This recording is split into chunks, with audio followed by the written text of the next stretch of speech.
So here we are again at Meridien. We've been thinking a lot about how it would feel when we got back here.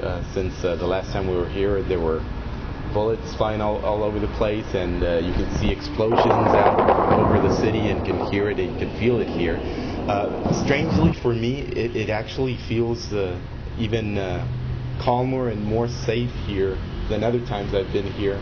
And maybe for me it's because being so close to what happened last time, now everything feels far away, that if something happens, we'll find out about it, and just don't figure that it'll be as close as it got this last time. What I keep feeling is sort of like a deja vu, but it's actually happening. So we were just downstairs eating lunch, and they started moving all of the tables outside like they did the night before, with the wine and cheese soiree right before the attack on the hotel.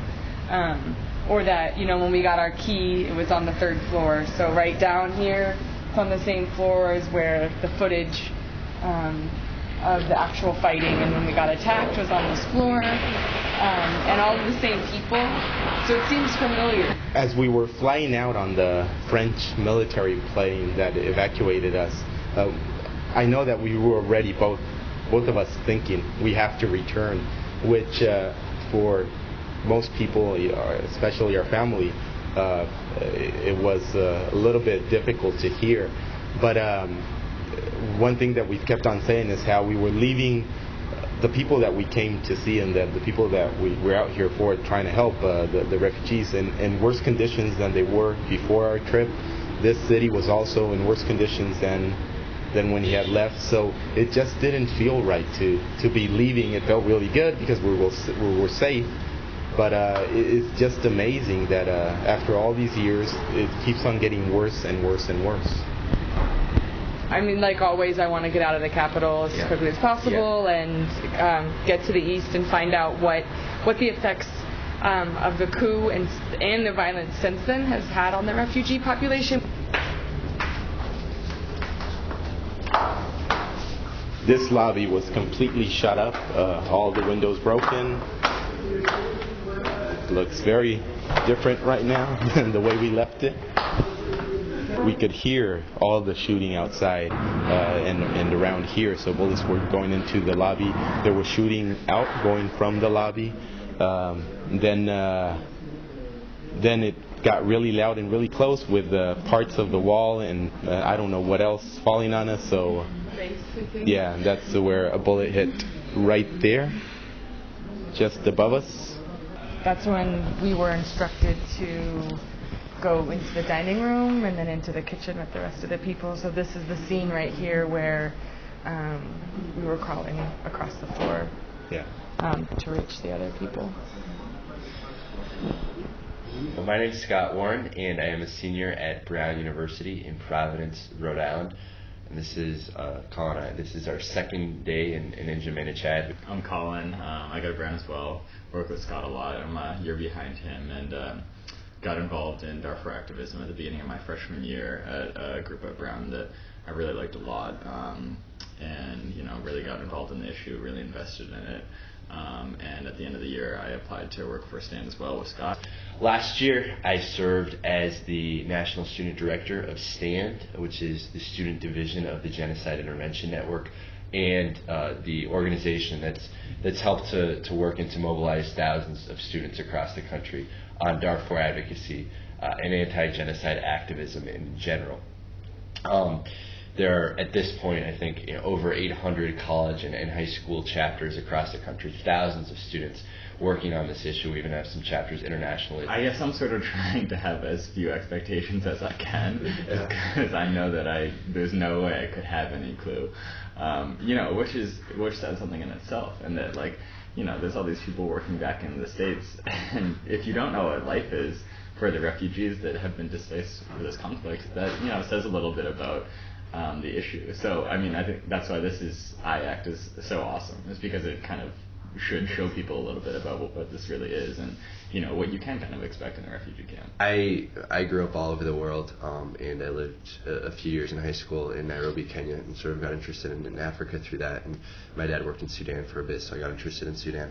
And I interned in Congress during the summer of '04. And during that summer is a summer in which our Congress and our government made the unprecedented declaration of genocide in Sudan, which is the first time they've referred to ongoing atrocities anywhere in the world as genocide. And so I got really interested then, but was sort of confused actually, because it was the 10-year anniversary of Rwanda, and I'd always heard never again from our politicians, and here were our politicians actually saying that genocide was going on and not really doing anything to follow up that incredibly powerful rhetoric.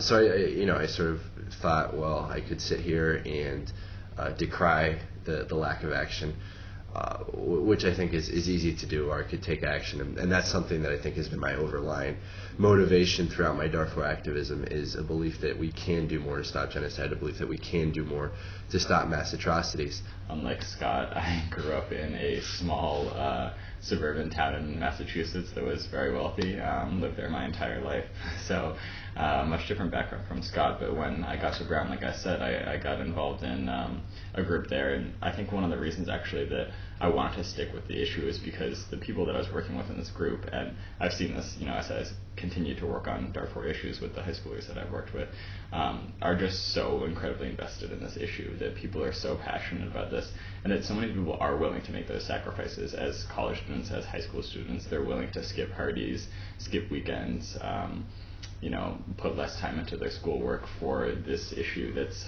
thousands of miles away. My parents live in Zimbabwe now, and I told them they were going to Chad. They're like, oh, that's cool. That'll be a great opportunity for you to see some refugees. And then a few weeks later, and my dad works for the State Department, and there's a magazine that comes out, and they had an article about the embassy workers in the coup.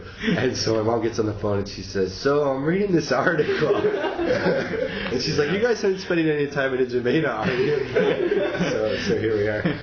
Over the next few weeks, to actually go into the camps will be a completely different experience, but one that I think will be equally invaluable for us to actually be able to meet the people that we've been working for so many years, and then hopefully we realize that we're just two of the thousands of students that have worked on this issue. So we hope that we can bring the stories of the refugees that we hear back to everybody else, that we can use them to motivate everybody a little bit more, and that this can be the start of more activism rather than sort of the culmination of everything that we've been doing.